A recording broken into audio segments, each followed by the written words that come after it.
बटाट्यापासून काहीही बनवा, अगदी टेस्टीच लागते। आज आपण उकडलेल्या बटाट्यापासून टेस्टी आणि क्रिस्पी रेसिपी करायची आहे। त्यासाठी सर्वप्रथम उकडलेला बटाटा घेतलेला आहे आणि हा उकडलेला बटाटा सर्वप्रथम छान असं स्मॅश करून घेऊयात। उकडलेला बटाटा छान असा स्मॅश करून झाल्यानंतर आता यामध्ये बारीक केलेला कांदा टाकून घेऊयात। बारीक केलेली हिरवी मिरची देखील टाकून घेऊयात। हिरवी मिरची टाकल्याने छान असा फ्लेवर येतो। बारीक केलेली हिरवीगार कोथिंबीर देखील यामध्ये टाकून घेऊयात। घरामध्ये अवेलेबल असलेला कोणताही मसाला यामध्ये टाकला तरी चालेल। थोडासा तिखटपणा येण्यासाठी यामध्ये लाल तिखट देखील टाकून घेतलेले आहे। याला छान असा रुचकरपणा येण्यासाठी यामध्ये चवीनुसार नमक देखील टाकून घेऊयात। बटाट्याचा फ्लेवर येण्यासाठी यामध्ये आता चाट मसाला देखील टाकून घेऊयात। सर्व काही मसाले, कोथिंबीर, मिरची टाकल्यामुळे ना इतका छान वास येत आहे ना, कधी एकदा रेसिपी होईल आणि कधी एकदा फस्त करेन असे झालेले आहे।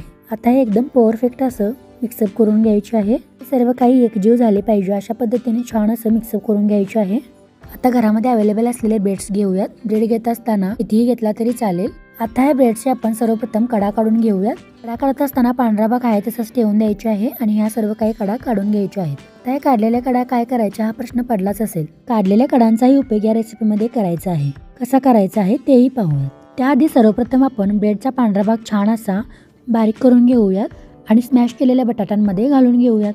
आता हे स्मॅश केलेले बटाटे यामध्ये घातल्यानंतर हे सर्व काही छान असं मिक्सअप करून घ्यायचं आहे। अगदी एकजीव करायचे आहे। अशा प्रकारे एकजीव करायचा आहे की त्याचा छान असा गोळा तयार होईल। छान असे एकजीव करून झालेले आहे बघा। अशा पद्धतीने छान असा आकार द्यायचा आहे। तुम्हाला जर राऊंड शेप आकार द्यायचा असेल तर देऊ शकता। एकदम फास्ट होणारी ही रेसिपी आहे आणि खायलाही छान लागणारी ही रेसिपी आहे बघा। अशा पद्धतीने छान असं सर्व काही सिलेंड्रिकल शेप द्यायचा आहे। आपल्याला जसा हवा आहे ना तसा परफेक्ट असा आकार तयार झालेला आहे। आता हे थोडंसं साईडला ठेवून देऊया आणि पुढची प्रोसेस करायला घेऊयात। रिकामाचं पात्र घ्यायचं आहे आणि त्यामध्ये थोडासा कॉर्नफ्लोअर टाकून द्यायचा आहे। कॉर्नफ्लोअरचे प्रमाणे अर्धी वाटी इतकं ठेवायचं आहे आणि थोडंसंच पाणी टाकून द्यायचं आहे। आता हे झालेले मिश्रण बाजूला ठेवून द्यायचं आहे। त्यानंतर लगेचच एक मिक्सरचं भांडं घ्यायचं आहे आणि मिक्सरच्या भांड्यामध्ये ब्रेडचे कडे टाकून द्यायचे आहेत। हे टाकून झालेले कडे आता छान असे मिक्सरला लावून घेऊयात बघा। छान अशी पूड तयार झालेली आहे। आता आपण एका पात्रामध्ये याला काढून घेऊयात। याचा वापर आपण ब्रेड क्रम्स म्हणून देखील करू शकतो। कॉर्नफ्लॉवरचे मिश्रण आणि ब्रेड क्रम्स एका ठिकाणी ठेवून द्यायचं आहे आणि तयार झालेले हे रोल यामध्ये प्रथम कॉर्नफ्लॉवरमध्ये बुडवून घ्यायचे आहे आणि त्यानंतर ब्रेड क्रम्सला लावून घ्यायचे आहे बघा। अशा पद्धतीने तयार करायचे आहे। अशा पद्धतीने सर्व काही ब्रेड रोल म्हणजेच कटलेटला छान असं लावून घ्यायचे आहे।